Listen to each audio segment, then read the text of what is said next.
Hello again, this is Mr. Roseman, and we are going to continue and finish up our look at Western European maritime expansion, overseas exploration, and colonization, particularly in the Americas. First thing I wanted to touch on again, one more time, I cannot overemphasize the importance of the Columbian exchange for our course, understanding also where we're heading in our global view of history, that being the transfer of different crops, animals, diseases, technologies between the Eastern Hemisphere, or the Old World, Afro-Eurasia, and the Western Hemisphere, the New World, or the Americas. In the long term, we see global population growth overall. However, we also saw the total, almost complete decimation of Native American populations due to the introduction of old world diseases like smallpox and measles, smallpox being the biggest killer. In the long term, however, those Native Americans that survive, they will be able to gain a foothold once again in the Americas, and their populations will start to recover slowly.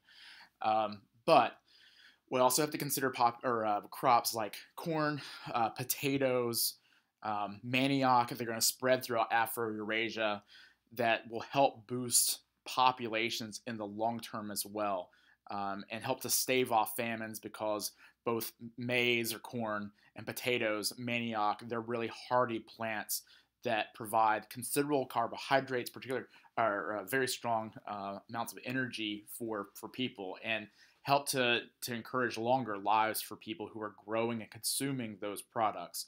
So depending on your point of view, whether Native American or people of non-Native American descent, the Columbian Exchange was a positive or a negative effect for people globally. Let's move on. We are going to move past the Columbian Exchange, but again, you really want to review that topic, knowing those major items that were transferred and the impacts that they had on different regions of the world. So want to take a quick look here. We spent last time looking primarily at the Spanish and Portuguese exploration and colonization in the Americas. You should recall that by the mid-1500s, the Spanish have conquered the Aztec and Inca empires. Cortez conquered the Aztecs and established New Spain in what's today Mexico, Central America, included also the Caribbean. And then Pizarro had conquered the Inca by 1532 and proclaimed that territory in South America, in the Andes, as the viceroyalty or royal colony of Peru for Spain. And then you had the Portuguese, who had arrived in 1500, laying claim to Brazil. We'll see later how Brazil is going to impact global economies, just like we'll see how the Spanish Empire did. But right now, let's turn our attention to Northern European colonization in the Americas, particularly the English, the Dutch being from the Netherlands, and the French. So I have these two divided up, in different groupings, because the English and Dutch were both Protestant nations by the early 1500s. The French, however, under their absolute monarch, are going to remain strongly Catholic. Although there will be considerable Protestant minorities, it's going to be primarily a Catholic nation. So knowing the religious backgrounds of all three of these are important for understanding their process of colonization. So as we go through, refer to the map here of North America by around 1700, seeing where these claims were made. So for the English and Dutch, again, they were Protestants, different sorts, but because of their strong Protestant background and had the backing of their royal governments and parliaments, they are generally anti-Spanish and anti-French, both of which, again, were strong Catholic nations. So this is really more of an excuse than anything, a justification for their land grabs, particularly in the Americas. So when it came to the English and Dutch, both of those nations wind up establishing royal colonies. Famously, there are the 13 colonies in North America. However, England, I believe, had close to about 30, 40 royal colonies in the Americas altogether. It's just that the 13 colonies get all the attention because we know what eventually happens with those in North America. However, England and France, or sorry, England, the Netherlands, and France also all established joint stock companies. So they have their interest in creating profits for investors back across the Atlantic. So the Dutch are going to establish several colonies in the Americas, the most famous one being the New Netherlands, was today New York, with their capital there being New Amsterdam, now New York City. And the English again with their 13 colonies. But they also both had claims in the Caribbean, some island claims in the Caribbean. We'll see their importance a little bit later on in the global economy. Now, when it comes to the French had far larger claims if we're looking at territory in the Americas compared to the English and the Dutch. You can check out the map here. You'll see that they lay claim to what's called New France and Louisiana. New France will eventually fall into English hands in the next era and become, later on, Canada. And Louisiana, also in the next era, after the brand new nation, the United States, is formed, that will eventually be purchased by the U.S. government. But in this early modern era, a lot of northern North America is in French hands.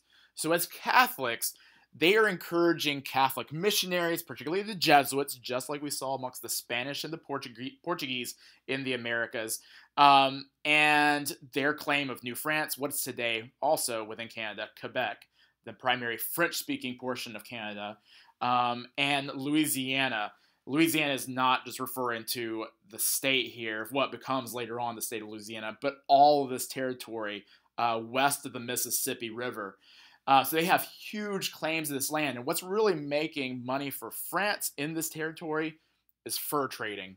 And so in order to facilitate the fur trade being shipped back, these furs being shipped back to Western Europe to meet a high demand amongst the aristocrats for furs, they had strong relationships, usually positive relationships with Native Americans who are going to assist them in discovering fur area or animals where they could harvest those animals for furs, making contacts with other tribes. So compared to the English in particular, the French had a pretty positive relationship with Native Americans, and for that reason, we're going to see a lot more miscegenation or mixing of races between the French Europeans and Native Americans, what we refer to as the Métis, this mixed race of French, Europeans, and Native Americans. The French also will lay claim to some Caribbean claims, most famously being Saint-Domingue, what eventually becomes the nation of Haiti. And despite all this territory that France had in North America, their most profitable colony or colonies were in the Caribbean, primarily because of sugarcane sugarcane as a cash crop on these plantations that they're operating, just like will be the case for the Portuguese in Brazil. So sugarcane was the number one moneymaker in the Caribbean world and Brazil in the long term.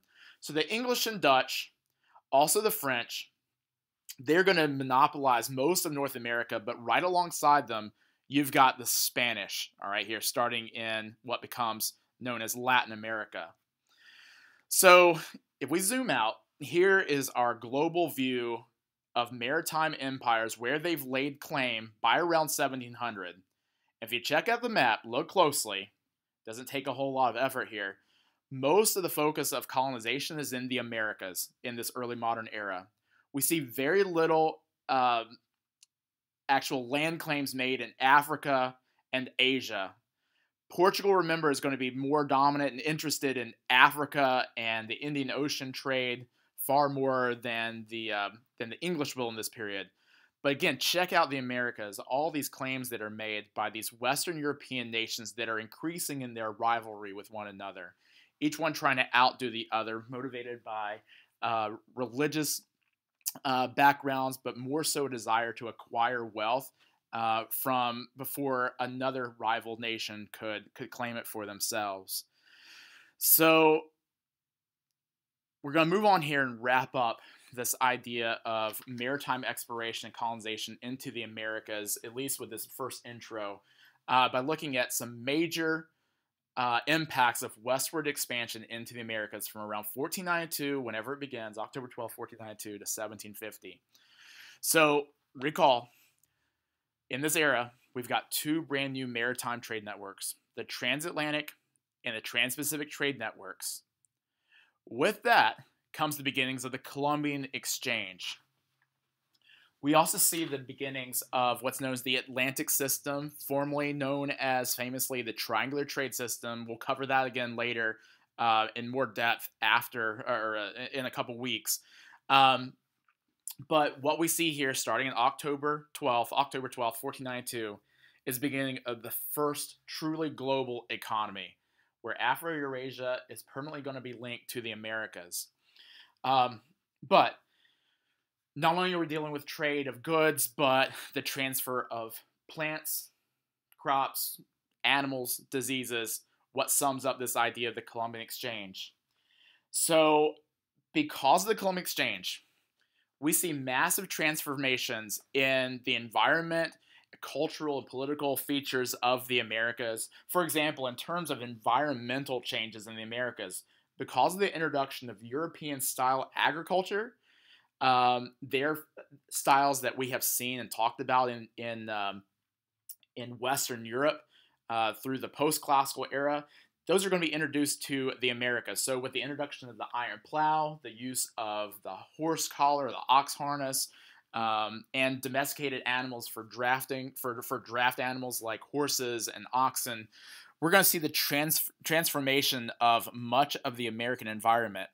So as land is turned into agricultural territory, we'll see deforestation, soil depletion, and generally the disruption of native environments, ecosystems, to match and meet the needs and demands more so of a growing European economy in the world. In terms of cultural changes, we saw how the Amerindian people, or Native Americans, are decimated. So estimates of somewhere between, depending on the historian you referred to, somewhere between 50 to maybe up to even 95% of all Native Americans wiped out by diseases such as smallpox, measles, yellow fever, all these nasty germs, bacteria, and viruses, even the common cold, the flu, introduced from the old world due to these immigrations of Europeans and Africans, both in particular, to the Americas. And because American Indians did not have the immunities due to their previous isolation from Afro-Eurasia, they die in massive numbers. And that's something that makes it so much easier for Europeans to conquer and establish their own maritime empires in the Americas. And we saw how that played out for the Spanish, the Portuguese, the English, the Dutch, and the French now. All right, so wherever the Europeans come, they bring their faith with them, as is the case for Christianity. So whether we're talking about Protestants or Catholics, it doesn't really matter in terms of this Christianity being introduced. It's going to change the cultural landscape for Native Americans, but also Africans. Wherever Christianity is introduced, again, whether it's Protestantism or Catholicism, generally what we see is syncretism occurring for Native Americans and Africans who are brought here to the Americas. For example, whenever Africans come to the Caribbean to work on sugarcane plantations, they will develop unique syncretic religions based on blending Christianity and Bantu religious traditions, and also maybe even some influence from Native American religious beliefs. A couple famous examples of this is voodoo, or Vodun, V-O-D-U-N, as practiced in places like Haiti or Saint-Domingue, one of those French colonies in the Caribbean. Another religion, syncretic religion of African origins mixing with Catholicism, is Santeria, practiced in Cuba. So we'll see a mass blending of cultures, and that's shown in this syncretic faith. For Native Americans who were converted to Catholicism in Latin America, in Spanish and Portuguese America, they don't necessarily give up completely their old religions. They might adopt the worship of Jesus Christ, but it's often intermixed with ancestor worship, animism, and really elaborate ceremonies that you wouldn't have normally seen or wouldn't have seen back in Western Europe. So that makes this even more culturally complex. But all of this is the result of migrations, whether free will migrations, especially for Western Europeans coming to the Americas for any number of reasons, or forced migrations, in the case especially of sub-Saharan Africans brought here to serve as coerced laborers. So through the 1500s, 1600s, 1700s, early 1700s, we see increasing rates of colonization, more and more numbers of Western Europeans coming, and as more and more land is claimed by these Western powers, the rivalries between Western European countries intensify. At the beginning of the next era, period 5, which is 1750 and 1900, we're going to see that national or that global competition between Western European countries over their maritime empires boiling over into the 7 Years' War. To make this really short, England winds up winning this war against particularly the French. And that's where we see the transfer of places like New France from France to English hands. This is, in a lot of historians view, the first truly global war because it wasn't fought just in Western Europe. It was fought in the Americas in the form of the French and Indian War, also in the Indian Ocean world and India itself, where England also saw major gains there. So to wrap things up, wherever these Europeans go, they are taking their mindset of mercantilism and advancing their own economic interests. So the Americas are reshaped with a European economy in mind, anything that's going to make them money. So this is seen in the creation of plantations. So an idea that some historians believe may have been shaped by the old post-classical idea of manors, manorialism. But here, rather than having Western European peasants doing the hard work, they first, we know, tried using Native American laborers. They die out in large numbers, and that helps to motivate, in part, the introduction of Africans to the Americas as coerced laborers, as slaves, chattel slaves. But these plantations are used to produce cash crops, major profits for European plantation owners in the form of growing crops like, number one, sugarcane in the Caribbean, Brazil, tobacco. We'll stick to those two, all right? There was also major money to be made in precious metals mining, especially silver. The Spanish really lucked into claiming territories that wound up being extremely rich in silver, particularly in Mexico and Peru. And that silver helped to fund the Spanish Empire for about 100 years, though they tried to extend that longer, but also helped to fuel their demand for, in general, Western Europeans' demand for Asian luxury goods. So a lot of the silver that starts out in the Americas being mined by Native Americans, it winds up in the hands of the Asians in exchange for their luxury goods. But in general, we see an extension of coerced labor throughout the Americas. First with attempts to use indentured servants. So Western Europeans, usually of younger age, in their teenage years, early 20s usually, who under contract served a period of somewhere between 4 to 10 years working for their master, having had their trip to the Americas paid for. This was a strategy used by the English and French, with the idea, though, that, again, once a contract ended, those indentured servants were now free, and you as the master here in the Americas were obligated to provide them with some money, maybe a gun, perhaps some livestock, and a bit of land to be able to start their new independent lives. That in combination with the use of Native Americans, who again start to die out in massive numbers, that's going to trigger the import of Africans as slaves. And we know that is going to grow and grow, reach its peak in the 1700s, which will straddle here the period 5, early modern era, into the next. But now that there's a greater demand for coerced laborers in the form of Africans, here's where we really see that Atlantic system picking up, where Western Europe, Africa, and the Americas are interlinked with one another in the transatlantic trade system. So more and more slaves are going to be brought here to meet those demands, particularly for the production of cash crops that are going to enrich Western Europeans.